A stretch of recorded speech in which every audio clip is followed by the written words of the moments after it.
honey, do you remember those shrimp appetizers you made a couple Thanksgivings ago? Vaguely. Let's give it a shot.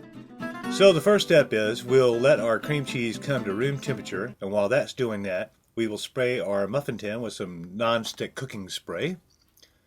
Then we'll get our puff pastry, which I had just thawed out, took it out of the freezer and let it thaw out for about an hour.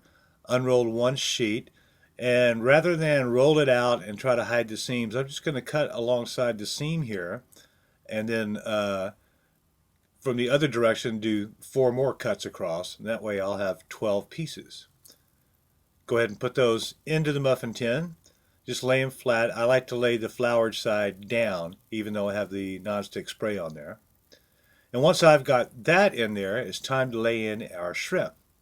Jan picked up some peeled, deveined shrimp for us, so this is really easy, really fast appetizer to make. Now that our cream cheese is thawed out, we put in our egg and some chopped garlic and about a 1/4 cup of scallions or green onions. The full recipe will be on the website, the link below. Now I'm going to show you a little trick. If you don't have a piping bag, we do, but I didn't know where it was, so I just used this glass and then a Ziploc, and I'm just going to put the cream cheese mixture in there and pipe it into my muffin tins over the shrimp.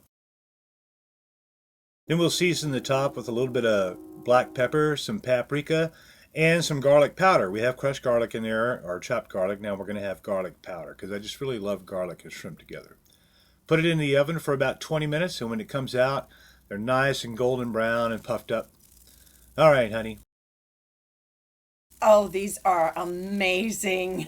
These are actually better than I remember them. We have to make these again. These are so good. Well, thanks for watching. We hope you'll give this recipe a try and let us know what you think about it in the comments. And please subscribe so you don't miss a video. See you next time. Bye.